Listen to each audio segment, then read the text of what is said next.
దాదాపుగా 54 లక్షల మంది రైతన్నలకు గతంలో ఎప్పుడూ చూడని విధంగా, జరగని విధంగా పెట్టుబడికి సహాయంగా అందించే కార్యక్రమం మొట్టమొదటిగా జరిగింది మన ప్రభుత్వం వచ్చాకే.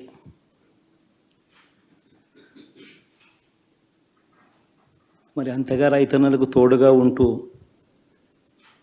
రైతన్నలకు రైతు భరోసా ఇవ్వడం కానీ,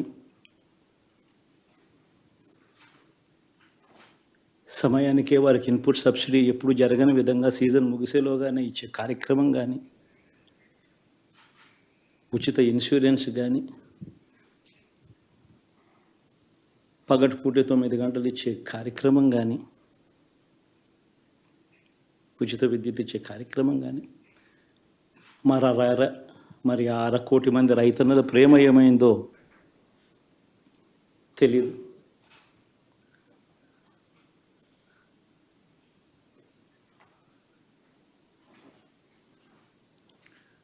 మరి ఇన్ని కోట్ల మందికి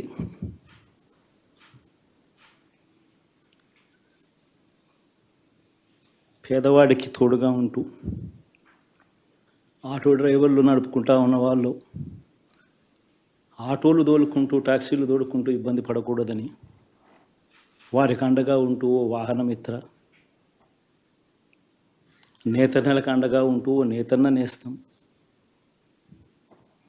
మత్స్యకారులకు తోడుగా ఉంటూ మత్స్యకార భరోసా, ఫుట్పాత్ మీద చిన్న చిన్న ఇడ్లీ షాపులు పెట్టుకొని నడుపుకుంటూ, చిన్న చిన్న బంకులు పెట్టుకొని నడుపుకుంటూ, చిన్న చిన్న వ్యాపారాలు చేసుకుంటా ఉన్న వీళ్లకు, నా అక్క చెల్లెమ్మలకు, నా అన్నదమ్మలకు మంచి జరగాలని ఆరాటపడుతూ వాళ్ళకు ఒక తోడు, నా రజకులకు, నా నాయి బ్రాహ్మణులకు, నా టైలర్లకు అని అండగా ఉంటూ వారికి ఒక చేదోడు. మరి ఇన్ని లక్షల మందికి ఇంత మంచి చేసి, ఇన్ని కోట్ల మందికి, లక్షలు కూడా కాదు, కోట్ల మందికి మంచి జరిగించి,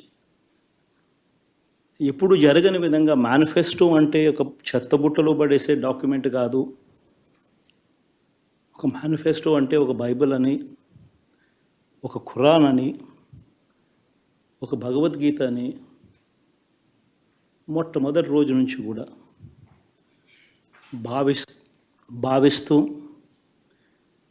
ఏకంగా 99% వాగ్దానాలు అమలు చేసి, అంతే చిత్తశుద్ధితో ఆ మేనిఫెస్టోను కూడా అక్క చెల్లెమ్మల ఇంట్లోకి తీసుకొని వెళ్ళి చూపించి మీరే టిక్కు పెట్టండి అనే నిబద్ధత గల ప్రభుత్వంగా పనిచేసాం.